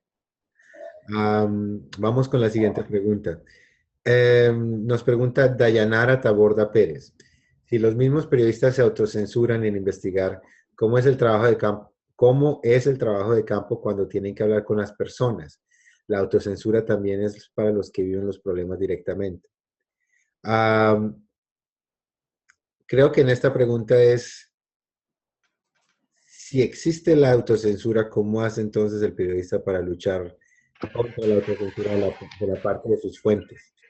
¿Hay algún medio particular aquí en Colombia para eso? Esa es una de las grandes preguntas difíciles de contestar. Ahí también reitero que se han hecho esfuerzos. Yo creo que nosotros también, pues hay mucha gente que está pensando continuamente cómo mejorar la información y hay distintos proyectos. Hay precisamente Consejo de Redacción, que es una organización que, que también trabaja, ellos están enfocados más en temas de investigación, en dar herramientas de investigación a los periodistas. Ellos crearon una plataforma para que los periodistas no puedan publicar sus historias en las regiones, las escriban ahí de manera anónima y pues ahí se publican, ¿no? Esto también lo han hecho algunos otros medios, como Las Dos Orillas, que tienen su sección de Nota Ciudadana. Hay varias alternativas, digamos, que no son las ideales normalmente, porque lo importante es que esa información, más que a nivel nacional, se conozca a nivel local, ¿no? Que se sepa quién es cuál es el problema o cuál es la persona que está generando corrupción o distintos asuntos en el municipio, pero existen. Ahí, entre una de las preguntas, me pareció ver que decían que si les íbamos a dar más información sobre esto. Yo les quería decir que es importante que consulten, pues se me vienen ahora a la cabeza por lo menos las páginas de la Fundación Nuevo Periodismo, la FNPI, de Consejo de Redacción, pues de la FLIP también hay para encontrar mucha información y pues hay muchísima literatura al respecto, pero creo que hay un texto que les podría servir mucho y que lo pueden encontrar en internet y es La palabra y el silencio, que es el último informe del Centro de Memoria Histórica sobre periodismo, que hace un recuento de la violencia, que hace un recuento de estos problemas estructurales que hemos hablado, de los patrones, cómo fueron cambiando los medios de comunicación en Colombia. Entonces creo que es importante como hay mucha información y pues creo que si consultan en esas páginas si ven el informe, pues ya van a tener bastantes insumos para el DiploHack. Bueno, y creo que eso nos da una de las publicaciones que van a ser parte del listado de recursos que vamos a usar. Hay dos preguntas que están relacionadas, creo yo, de cierta manera, y son las últimas dos. Después ya pasamos a tener un último comentario, el mensaje del señor embajador del Reino de Holanda, y terminamos con el DiploHack, con el webinar. La primera pregunta es la de Isabel Osorio. En este país donde no hay una cultura de leer, de lectura, ¿qué otras acciones puede tomar los periodistas para comunicar la información? Por un lado. Y Luz Jurado nos pregunta, ¿recomendarían un sitio para acceder a la información no tan velada o manipulada como lo son los noticieros populares de Colombia, teniendo en cuenta que la verdad no es absoluta y una mirada de la realidad? Y ahí yo quisiera hacer un comentario, porque todos los que estamos trabajando un poco en cuestiones del posconflicto, del Acuerdo de La Habana, todos los que estamos viendo eso, me di cuenta hasta qué punto las fuentes ni siquiera eran conocidas para mis colegas en Colombia. Una de las mejores fuentes para lo que estaba pasando en La Habana es un blog de una señora del Instituto para la Paz de Estados Unidos, Virginie Duvier. Y digamos que la gente dice cualquier cosa en La Habana y Virginie Duvier lo sabía. Y me pareció extraño hasta qué punto era un medio publicado en inglés, una persona que trabaja en esto, pero que estaba fuera del país y que tenía información mucho más precisa que cualquier otro medio en Colombia.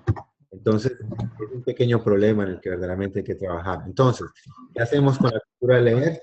¿Y cuáles serían los sitios para acceder a la información no tan velada o manipulada? Tenemos como Casilla Bonita y otros. Dale, a Camilo. Pues yo quiero hacer acá como abogado del diablo y yo sí creo que la gente lee. O sea, la pregunta es en qué dispositivos lee y qué tipo de narrativas está leyendo. Porque digamos que siempre que salen estas personas que prenden las alarmas diciendo que en Colombia no se lee o que no somos un país de lectores, yo creo que hay que mirar eso con lupa en la medida en que yo creo que hay muchas personas que leen y consumen a través de Internet, por ejemplo. Según las últimas encuestas, lo que dice, todo el mundo está metido en Facebook en este país y todo el mundo tiene una cuenta de Facebook, pues ahí leen contenidos, se acceden a contenidos. La pregunta sería, y con eso engancho un poquito, también la pregunta es, ¿cómo generar contenidos que logren enganchar esas nuevas lecturas?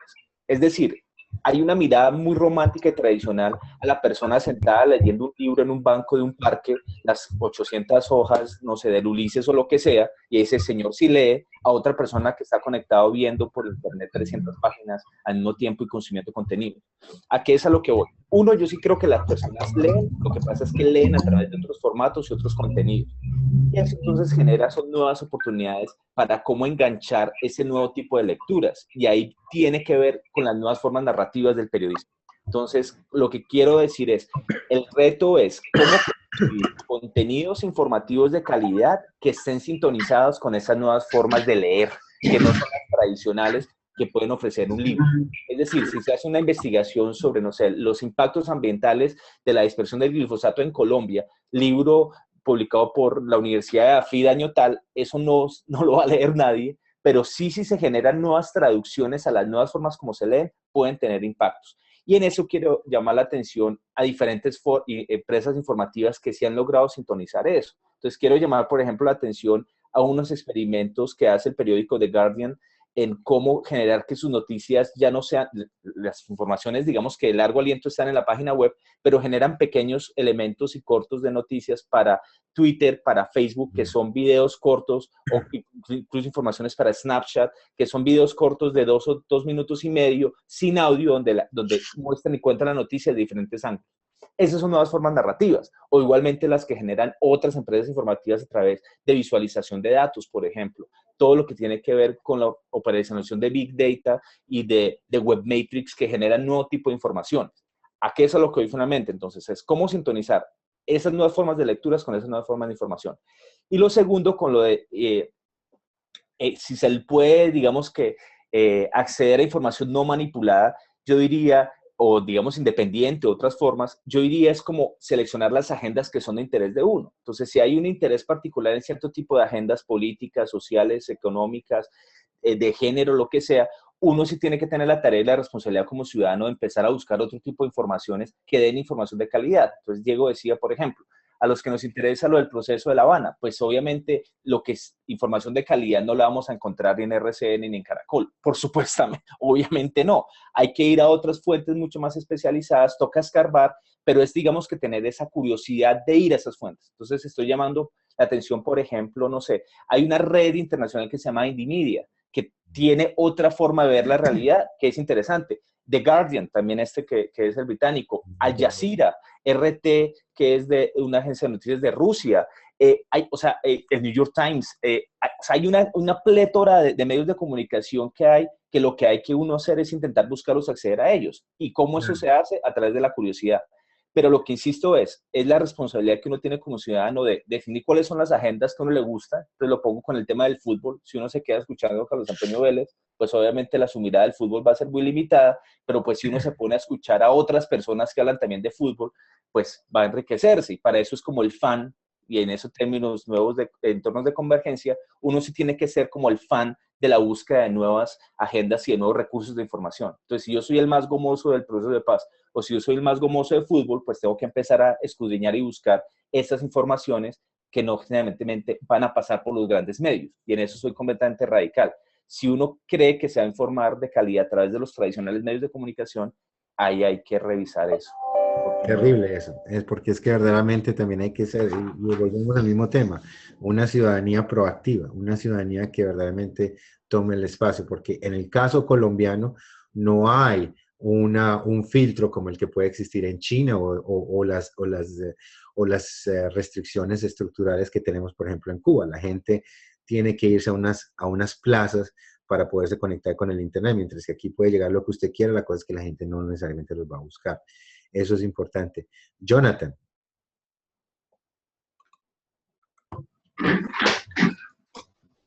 Esto es todo. Bueno, yo pues sí, coincido con lo que estaba comentando Camilo, que es importante buscar otras fuentes de información, pero aquí en Colombia también hay, pues se mencionaba el caso de La Silla, hay un caso también de Tras la cola de la rata, en Pereira, hay en la costa también hay varios proyectos. Creo que hay que buscarlos. Yo creo que muchas veces, y ahí también me parece que tenemos que ser autocríticos, que es muy fácil decir, bueno, es que no hay información, es lo mismo y está de un lado y el otro está del otro lado. A mí no me interesa tanto que RCN esté apoyando una postura distinta a la mía o Caracol esté apoyando una postura distinta a la mía. A mí lo que me interesa es que yo pueda tener otras 10 opciones para implementar lo que yo quiero buscar o la información que yo quiera. Y creo que existe, evidentemente, desafortunadamente no tanto a nivel local, pero pues si yo quiero hablar, si yo quiero ver sobre los temas nacionales y quiero ver sobre o asuntos internacionales, pues evidentemente nuestros canales no son las mejores fuentes, pero sí hay muchas otras opciones. Entonces creo que ahí hay que no hay que anclarse en el discurso de es que RCN y Caracol hacen esto o lo otro. No, pues hoy creo que somos demasiado afortunados en poder encontrar un sinfín de oportunidades. Desafortunadamente no para los temas locales, y ahí es donde está nuestra preocupación. Y ahí es donde hay una falta. Eso está muy interesante porque lo que mencionas es que el problema es más que todo de deseo de escogencia a nivel de la información global, pero en el caso local sí es un poco falta de fuentes, que es algo que se está tratando de solucionar. Camilo, ibas a decir algo. Sí, es que yo quiero decir una última cosa escuchando esto, y es también la responsabilidad de los medios públicos en medio de esa situación. Es decir, siempre nosotros le echamos la culpa de que RCN o Caracol tiene unos intereses. Son legítimos, son válidos y están perfectos.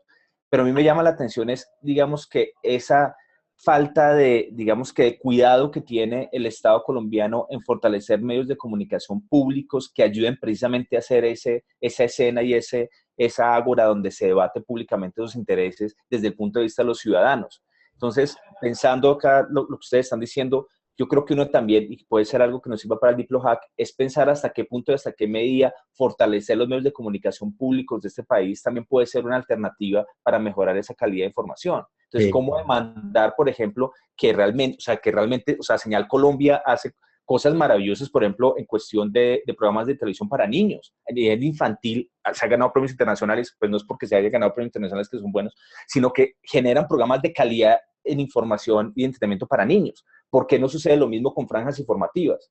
Entonces, ¿por qué los medios de comunicación públicos de este país muchas veces son cajas de resonancia de propaganda del gobernador de turno? Entonces, el que gobierna. Entonces, no sé, pensando eso que de pronto no es irnos tan allá de que entonces ahora cada uno tiene que montar su propio periódico, medio de comunicación, blog, lo que sea, para generar mayor información, sino de pronto pensarnos igualmente una estrategia para demandarle al Estado colombiano que genere información de calidad pública desde los medios de comunicación públicos. Entonces, ¿qué responsabilidad va a tener Señal Colombia en hacer un medio de comunicación periodístico que esté a la altura de las circunstancias? Entonces, hay experimentos. Entonces, decían, por ejemplo, lo que pasaba en Canal Capital en Bogotá en años pasados, que lo que hizo sencillamente fue generar una agenda periodística con personas que les gustaban, con personas que no les gustaba, pero había una agenda informativa ahí. Entonces, también empezar como a invitarlos a pensar de que las estrategias no necesariamente son inventar cosas, sino de pronto igualmente demandar que lo que ya esté funcione. Entonces, siempre el ejemplo, digamos que claro, puede ser el de la BBC británica, que es un sistema público de medios muy bueno, pero es porque el contexto social allá es diferente. Entonces, no sé, como pensar ese tipo de cosas que en el DiploHack nos pueden ayudar a encontrar soluciones a la pregunta. Y es también no hay que inventarse nuevas cosas, sino mejorar las que existen ya. Y ahí, si me permites, una pequeña adición. El modelo de la BBC, pues, es un bien común global, porque realmente eso garantiza acceso a la información a la gente de todo el planeta. Yo no pago impuestos en Inglaterra, pero yo me beneficio de que exista la BBC. El medio americano, que es mucho más cercano en términos al capitalismo neoliberal que tenemos en Colombia, pues también hay una radio social, una radio pública, pero la gente tiene que pagar de su bolsillo. Entonces, friega mucho porque cuando llegó el momento de la época de dar la plata, pues entonces a uno le interrumpen la canción de jazz porque hay que dar la plática para la NPR. Aunque, por ejemplo, yo tengo un listado de podcasts que me gusta escuchar todos los días sobre información, y en el caso colombiano no los encuentro porque no están creados y formateados de esa manera, excepto los de la Radio Nacional. Entonces, la intervención de más calidad que tengo yo son las entrevistas de Margarita Vidal, pero bajan una vez a la cuaresma. Entonces, eso también es un pequeño problema. Y la campaña, aquí hablando un poco de ideas, la campaña de financiación de La Silla Vacía fue la primera vez que a mí alguien me pidió plata de un medio, de una cosa en Colombia, de suscripción. Y cuando mandé plata me querían sacar fotos porque este señor mandó plata desde el exterior. ¿Y por qué? Porque es un medio de calidad, hay que ayudar, ¿no? Entonces son cositas, y ahí quiero hacer esta pequeña intervención de que en el próximo webinar vamos a hablar de todo tipo de operaciones, posibilidades, iniciativas, alternativas. Vamos a mirar el modelo de cómo la Lotería Nacional apoya a la Radio Nacional Holandesa, o cómo el sistema alemán está apoyado sobre un porcentaje de los impuestos de todo el mundo. O sea, hay muchas cosas que se pueden hacer. O cómo en Estados Unidos, pues te quitan la radio, te interrumpen la música para pedirte plata cada 5 minutos, una vez cada año. Entonces, es diferentes versiones. Bueno, si me permiten, quisiera poner un video del señor embajador. Después tenemos las últimas palabras de cada uno y terminamos con el webinar, ¿ok? Permítanme un momentito. ¿Dónde está esto acá? Vamos a tener esta pantalla y aquí. Muy buenos días, mi nombre es Segundo Orden, embajador de los Países Bajos. Estoy muy orgulloso de que los Países Bajos están apoyando una iniciativa en Medellín que se llama DiploHack. En Medellín se conjuntan cerebros importantes de Medellín para hablar, para encontrar soluciones innovadoras sobre la libertad de prensa.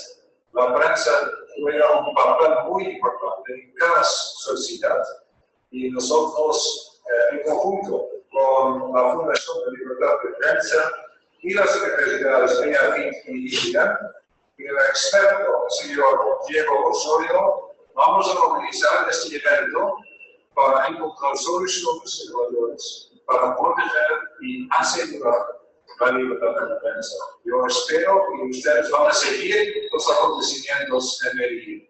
Muchas gracias por su atención. Bueno, muchas gracias a todos por eso. Últimas palabras, Camilo. Pues más que todo como invitar a los participantes de DiploHack a que asuman este reto y esta oportunidad en serio. Y cuando digo en serio es como darse cuenta que no son temas de menor calado, que estamos en un momento histórico muy importante de este país en el cual definitivamente la innovación en estos temas es fundamental y crucial, y cómo realmente empezar a asumir esa responsabilidad de pensarnos desde la comunicación un mejor país. Entonces, digamos que mi reflexión final es cómo de alguna manera ser conscientes de que esos temas sobre libertad de información, libertad de prensa, sobre las maneras como estamos construyendo comunicativamente nuestro país, en este caso, es muy importante. Y ahí hay una relación con la calidad de vida y hay una relación muy importante con las futuras generaciones de colombianos que estoy seguro que nos agradecerán que nos pensemos cómo mejorar la calidad de información y cómo mejorar la calidad de prensa que tenemos en este momento en el país. Entonces, digamos que la palabra final es solamente invitarlos a que se tomen en serio este reto, a que se lo gocen también y sobre todo a que exploremos conjuntamente formas innovadoras o no tan innovadoras para asumir el reto histórico de construir un mejor país desde la comunicación. Bueno, muchísimas gracias. Jonathan. Pues yo también quiero mandarles un mensaje de entusiasmo a todos los participantes. Y ayer precisamente se cumplieron 30 años del asesinato de Guillermo Cano, y yo espero que todos los participantes sepan quién era Guillermo Cano, y si no, pues es una de las primeras tareas que tienen en estos días.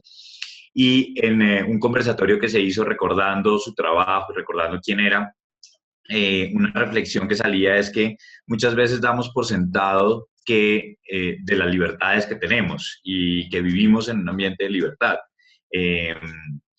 Y eso, digamos que también es muy frágil y que en cualquier momento puede cambiar. Y esto nos lo recuerdan lo que pasa en distintos países con medios de comunicación. Creo que estas oportunidades que se presentan son escasas y que hay que aprovecharlas al máximo, como decía Camilo, sacarles el jugo, tomárselas en serio. Creo que de esto puede salir algo muy importante que pueda tener un impacto real en las comunidades. Y yo creo que en la medida en que pues los que no estén tan cercanos a estos temas, los participantes que no estén tan cercanos y empiecen a averiguar y empiecen a ver del material que les vamos a dar y eso, seguramente que van a entender el impacto y la dimensión de esto y las dificultades pues, que tenemos en Colombia, que son muchísimas, como las hemos hablado. Así que mucho ánimo y pues que cuentan con todo el apoyo que necesiten de parte de todos los que estamos en esta iniciativa. Bueno, muchísimas gracias. También les quiero recordar que desde el momento en que ya los participantes están con nosotros, tenemos un canal Slack, un canal de un sistema de conversación permanente que vamos a usar, se lo vamos a enviar la información a todos los participantes para que continuemos con esta conversación. Es importante también hacer notar que queremos que esto genere una colaboración creativa e innovadora a través de diferentes instituciones. Estamos en Montreal, en Bogotá, en Medellín, pero también estamos a nivel del ITM y de AFIT, gente con diferentes perspectivas, gente con diferentes capacidades operacionales y profesionales, y en la belleza de un DiploHack es que crea un espacio de creación rápido, intenso, y que pues ustedes, los participantes, tienen la responsabilidad en nombre de la población colombiana de tratar de crear algo nuevo que pueda servir para todos. Entonces, una vez más, les agradezco por su participación. Este video será publicado en el blog del DiploHack, y también con todo el gusto del mundo procedan a reenviarlo a través de cualquier medio, porque la idea es que estamos creando información de calidad, contenido de calidad, y si llegan al más gran número de personas, mejor. Muchas gracias a todos y que tengan un buen día. Hasta luego. Gracias. Chao. Hasta luego. Chao.